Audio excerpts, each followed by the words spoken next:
Good day, everyone. Do you remember in your elementary and high school days doing this, and this? One thing for sure is that you will have your future students experience doing this. Do you look forward to it too? I am Krista Almadin and I'm going to give you an overview of performance assessment tools. So without further ado, let's start learning. Authentic assessment is not only concerned with the samples and evidence, but the actual competencies and skills learned by the students. This is assessed using a set of rubrics in actual performances and outputs. Criteria and performance indicators, effectively organized into scoring rubrics, provide examples of what student must do to demonstrate that they have learned at a specified level.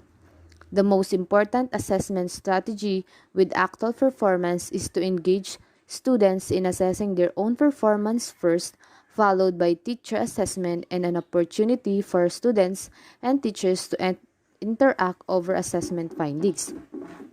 Actual performance involves two major assessment factors. One is the quality of assigned work and the second is the demonstration of presentation skills. Scoring rubrics must include both of these factors.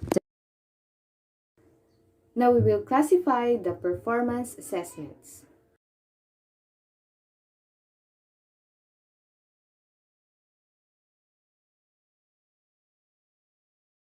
First is the process-oriented performance-based assessment.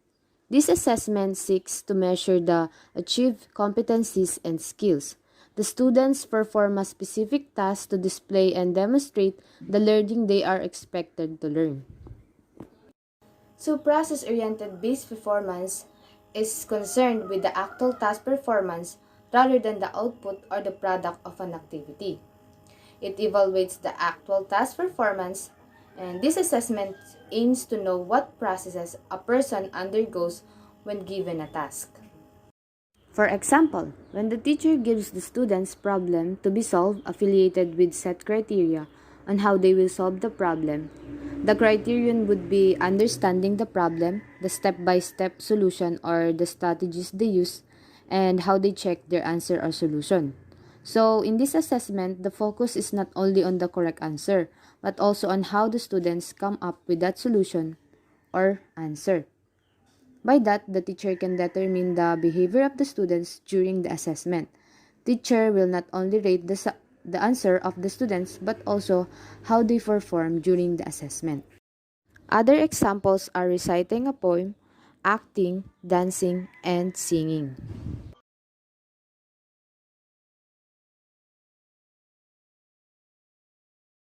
The second type of performance assessment is the product-oriented performance-based assessment.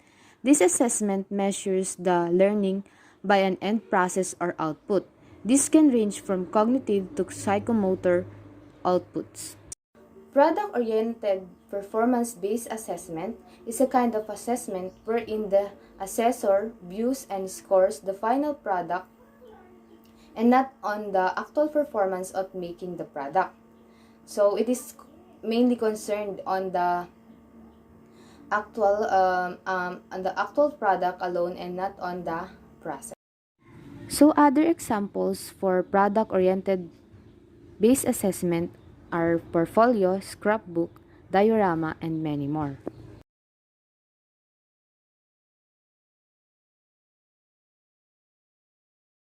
Performance assessment tools are advantageous for both teachers and students. For students, it helps to apply in-class learning to situations outside of the classroom. For teachers, it offers deeper insight into the learning needs of students. Same time, process-oriented based assessment and product-oriented based assessments offer ways for students to measure their understanding and success. While completing a task or project, a student can see where they are struggling. Then they can ask specific questions or work harder on enhancing their knowledge. Once both teachers and students become more familiar with performance assessments and adopt their knowledge and skills, the process becomes active and engaging, and student achievement will be easier to observe and reflect upon. So that's the end of the video. Hope you had learned from us. Thank you for watching. Let us keep on learning. Bye!